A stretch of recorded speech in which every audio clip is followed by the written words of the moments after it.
Hello everyone and welcome back to FX Express Trends. My name is Jadie. I wanted to go over some of the currently popular series that the cosplay community has taken inspiration from to create amazing cosplays. So I wanted to go over current cosplay trends, and by that I will be going over different anime and video game titles, my thoughts on them and what makes them special, like the characters and, you know, of course the cosplays that go along with them. I will make sure to leave timestamps in the description box below if you don't want a specific title spoiled for you, because I will be rambling on about them. So with that out of the way, let's get started with the video. So this first title is My Dress Up Darling. It is a sign-in slash slice of life kind of anime that follows the lives of high school students Gojo and Marin. So as Gojo is aspiring to be a future Hina doll maker, Marin is trying to achieve her cosplay dreams, and as the two fatefully meet one day, they pretty much support each other in their endeavors while learning about their own hobbies and interests as the series goes on. Okay, so now what makes this anime so very special is the fact that there's so much cosplay potential. I mean, it is an anime about cosplaying. You may have seen comments or posts about this already, but for those of you who don't know, pretty much people cosplay as a fictional character who is cosplaying as a fictional character. It's very meta, but it's so fun.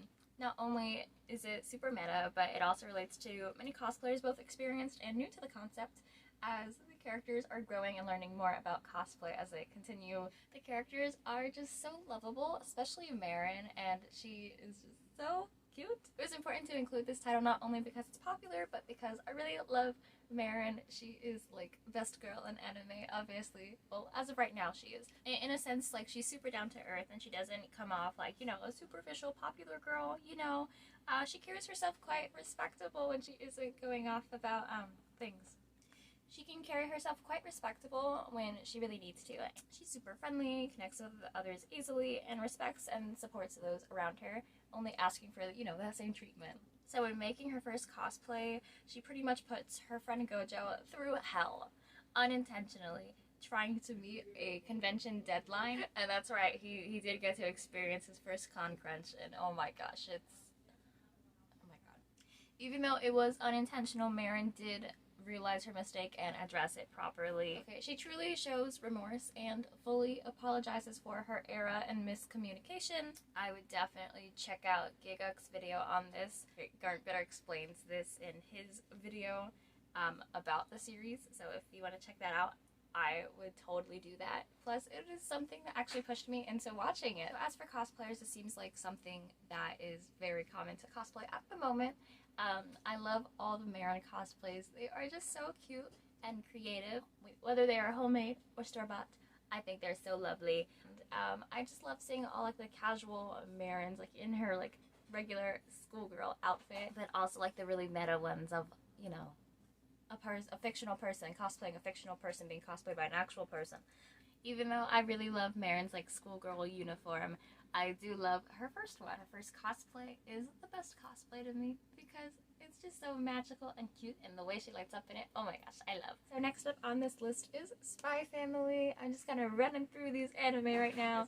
I cannot go through this video without talking about SpyxFamily. To include this part into my video, of course, I had to watch the anime, and it is the reason that I forced myself to watch it. I usually do not watch things that are currently in season because I hate waiting.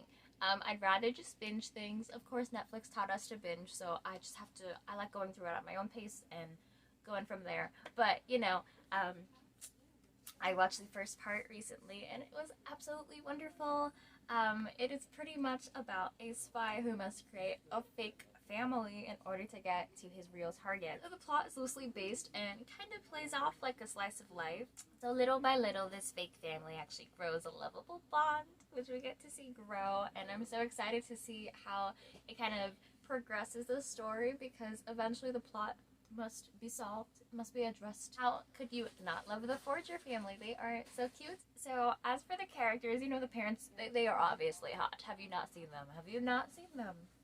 But I want to take a moment to talk about my favorite and everyone else's favorite anime baby at the moment, Anya Forger. Oh my gosh. She is not a king. She's not a god. She is Anya Forger. So she is like this cute little baby with telekinetic powers. I hope I'm getting that right. I'm just kind of thinking by memory right now, but she has like some sort of like psychic, like telepathic power thing.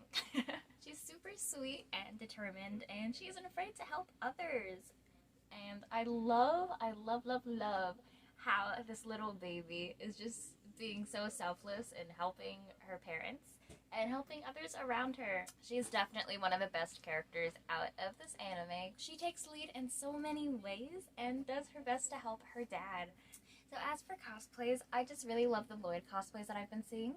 This outfit right here, this one. The suit design is very straightforward, and I love the different takes I see of Lloyd, especially with like just, you know, makeup wise. I love seeing people replicate like him with different makeup skills, and it's super cool. He is a really fun character, and he plays it off as a cool dad whenever he gets the chance, but oh my gosh, I love. I do not know if the manga is currently ongoing, but I know that part 2 is out now. I think there's like 3 to 4 episodes at the time of recording this, so I would hop on that if you want to check it out. But with that being said, on to the next category. We are moving away from the anime realm into the Netflix TV show realm with Stranger Things Season 4. We all know that we got a lot of pretty boys this season. Oh my gosh. Now y'all know me. I love 80s rock music and some of the fashion. So Stranger Things, you know, it's just like a no-brainer of something that I would watch. Considering everything that happened this current season, this show blew up like crazy, you guys. Oh my gosh. Okay, so following the excitement of Season 3, Season 4 of Stranger Things took things to the next level. But for some context, the show follows a group of kids dealing with supernatural monsters in an 80s setting. So this season, the fans were treated with many, many pretty boys of Jamie Campbell Bower and Joseph Quinn have been mentally unstable with the amazing character development of Eddie. Oh my gosh, bless his heart. Oh my. What makes this show like super special to me is the connection, relatability, and believability among the main circle of kids. The creators did a really good job at making the setting believable instead of going for more of like a stereotypical approach of what the 80s were like. It's funny I say that because one of my biggest pet peeves in storytelling is when the world and characters don't really reflect or connect with the world. It's just so hard to get into it if like these characters are not like wholeheartedly immersed into the story themselves. Kind of getting off topic, you know, an example of this would be like if you were to create a story based on Greek mythology and the audience kind of processes the story as some cheap school play. That's no. Stranger Things does not do that, so I'm very happy that this wasn't an issue. It pretty much takes the issues, culture, and mindset of the 80s era and focuses the characters to mature and outgrow the issues of a regular school kid. This season of Stranger Things, the pretty boys just made everything work. Oh my gosh. Imagine like all the Eddie cosplays. It makes me so happy. I haven't seen many, just a good like handful. And, you know, obviously I feel like everyone has this Hellfire shirt at this point. Eddie is arguably the best character, so why not cosplay him? He's literally the best. It makes me question my stances on the show because I really, really love Season 3, but oh my gosh, Season 4, if we could just wrap up all the Eddie moments into like one compilation, like that would be my favorite, that would be it, Season 4 would win. So hard to pick just one, so let me know what your favorite season is if you are interested in the show. So lastly, I am going to talk about the MMORPG Genshin Impact. We got a long list here on my laptop, so I'm gonna just read from there because there's so much to talk about with Genshin. It's so expansive and wonderful. Okay, I'm gonna get into it. So if we're gonna talk about big and popular series at the moment, then I have to talk about Genshin. It's quite the expansive RPG that centers on you, the traveler, and you are in search of your sibling. So as the traveler, you are journeying with a small baby companion, Paimon. As you go on your journey, you want to cover the secrets of the world, all the while fighting monsters and simping over all the characters, because that's a must. So the game continues to expand by adding new characters, regions, events, and all that. I just love a good role-playing game. And all the quests and features thrown my way are very, very much welcomed. The world is really mysterious and the story is completion is very loose, which does give the player free range when it comes to completing the main quest, side quest, world quest, all of that. So the world is your oyster. You can do pretty much whatever in the game. Definitely take your time and roam freely without too much like hand holding. There's so many different accomplishments you can set out to do and be rewarded for them every time. I love being able to take my time when it comes to the story's completion. However, the game nudges you to try a little bit of everything, as different tasks can give you different rewards and they kind of build off of each other. So each character has a different elemental-based ability, weapon, fighting style, and personality, and even better, the list of characters just keeps growing. I'm very excited about this one. I hope he isn't just an NPC and I can like have him.